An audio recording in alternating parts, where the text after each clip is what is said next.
আসসালামু আলাইকুম ওয়া রাহমাতুল্লাহি ওয়া বারাকাতু। প্রিয় দর্শক শ্রোতা, আশা করি সবাই আল্লাহ তাআলার রহমতে ভালো আছেন। আপনারা আজকে ইতিমধ্যে অবগত হয়েছেন এমপিভুক্ত শিক্ষকদেরকে বিশেষ সুবিধা প্রদান করার জন্য অর্থ মন্ত্রণালয়ের পক্ষ থেকে আজকে একটি প্রজ্ঞাপন জারি করা হয়েছে।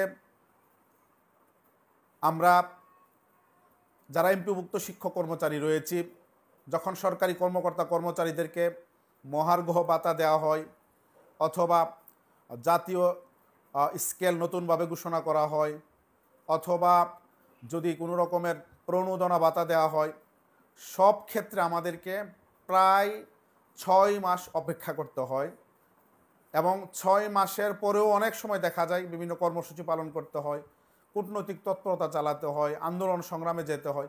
কিন্তু এই সরকার একেবারেই বিলম্ব করা ছাড়া, কোনো রকমের আন্দোলন সংগ্রাম ছাড়াই সরকারিদের সাথে একই সময়ে এমপিওভুক্ত শিক্ষক কর্মচারীদেরকে বিশেষ সুবিধাটি প্রদানের লক্ষ্যে আজকে প্রজ্ঞাপন জারি করেছে। আমরা সরকারের এই সিদ্ধান্তকে সাধুবাদ জানাই, স্বাগত জানাই।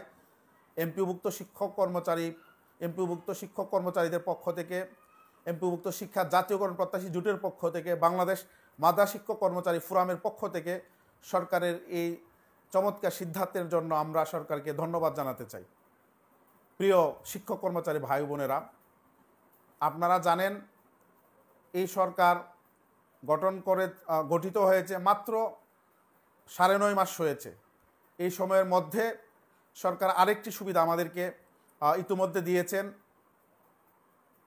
আপনারা সবাই জানেন যে আমাদের এমপিভুক্ত শিক্ষা জাতীয়করণ প্রত্যাশী জোটের হার না মানা লাগাতার জাতীয় প্রেস ক্লাবের 22 দিন আন্দোলনের প্রেক্ষিতে তৎকালীন শিক্ষা উপদেষ্টা, বর্তমান পরিকল্পনা উপদেষ্টা মহোদয় তিনি ঘোষণা দিয়েছিলেন যে আমাদের উৎসব ভাতা বৃদ্ধি পাবে ঈদুল আজহার আগে এবং আমাদের বাড়ি ভাড়া, মেডিকেল ভাতা এগুলো বৃদ্ধি করা হবে এবং শ্রান্তি বিনোদন ভাতা নামে একটি নতুন ভাতা আমাদেরকে এই বাজেট থেকে প্রদান করা হবে। তিনি তার কথা রেখেছেন এবং আমরা এমপিভুক্ত শিক্ষকরা ইতিমধ্যে ঈদুল আজহায় বর্ধিত উৎসব ভাতা আমরা পেয়েছি। 21 বছর পরে 25% থেকে 50% উৎসব ভাতা বৃদ্ধি হওয়ায় এমপিভুক্ত শিক্ষকরা কিছুটা হলেও স্বস্তিতে এই বছরে ঈদ পালন করতে পেরেছেন। এই অল্প সময়ে দুইটি সুবিধা প্রদান করায় আমরা এই সরকারকে ধন্যবাদ জানাতে চাই, সরকারকে সাধুবাদ জানাতে চাই। আপনারা এও জানেন সাবেক শিক্ষা উপদেষ্টা মহোদয় তার প্রেস ব্রিফিংয়ে বলেছিলেন যে আমাদের এই বাজেটে আমাদের অন্যান্য ভাতাগুলো বৃদ্ধি করা হবে।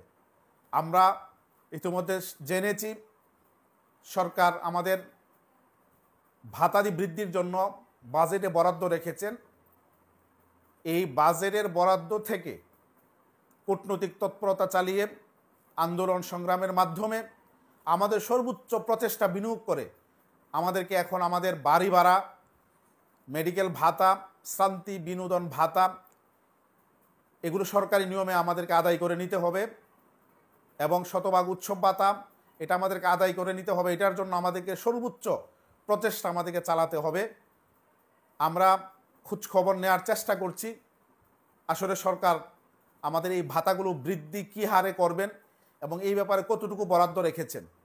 আমরা নিশ্চিত হওয়ার পরে জাতীয়করণ প্রত্যাশী জোটের পক্ষ থেকে জাতীয় প্রেস ক্লাবের সামনে একটি বড় শিক্ষক সমাবেশের মাধ্যমে আমাদের দাবি দাওয়াগুলো আবার স্মরণ করিয়ে দেওয়ার জন্য আমরা পরিকল্পনা করছি। আশা করি অল্প সময়ের মধ্যেই তথ্য উপাত্ত সংগ্রহ করে আমরা আমাদের এই সমাবেশের তারিখটি আমরা ঘোষণা করতে পারব এবং আপনারা যারা এমপিভুক্ত শিক্ষক কর্মচারী ভাই বোনেরা আছেন, আপনাদের সকলের সরব উপস্থিতিতে এবং আপনাদের সক্রিয় উপস্থিতিতে আমরা জানান দিতে সক্ষম হব যে আমাদের এই বাজেট থেকে আমাদেরকে সরকারি নিয়মে বাড়ি ভাড়া, মেডিকেল ভাতা, শ্রান্তি বিনোদন ভাতা এবং শতভাগ উৎসব ভাতা প্রদান করতে হবে। এজন্য আপনাদেরকে আগামী দিনে আমাদের যে কর্মসূচি আসছে, জাতীয় প্রেস ক্লাবের সামনে বড় রকমের একটি শিক্ষক সমাবেশ, এই সমাবেশে আপনারা সবাই উপস্থিত হবেন। এটার জন্য আপনাদের প্রতি উদাত্ত আহ্বান জানাচ্ছি এমপিভুক্ত শিক্ষা জাতীয়করণ প্রত্যাশী জোটের পক্ষ থেকে। আমরা 9.5 মাসের সরকারের কাছ থেকে যেই সুবিধা পেয়েছি, বিগত সরকারের শেষ সময়ে 5 বছরে এমপিভুক্ত শিক্ষকদের জন্য 1টি টাকাও বৃদ্ধি করা হয়নি। আমরা আশা করছি এই শিক্ষাবান্ধব সরকার আগামী যেই কয়দিন ক্ষমতায় থাকবেন তারা শিক্ষকদের জন্য ঐতিহাসিক ভূমিকা পালন করে ইতিহাসে তাদের নাম লিখিয়ে যাবেন এবং শিক্ষক সমাজ এই সরকারকে সবসময় মনে করবে, স্মরণ করবে, তাদের প্রতি কৃতজ্ঞ থাকবে বলে আমি বিশ্বাস করি। আগামী দিনের আন্দোলনে আপনাদের সাথে আবারও জাতীয় প্রেস ক্লাবে দেখা হবে সে প্রত্যাশা ব্যক্ত করে শেষ করছি। আসসালামু আলাইকুম ওয়া রাহমাতুল্লাহি ওয়া বারাকাতুহু।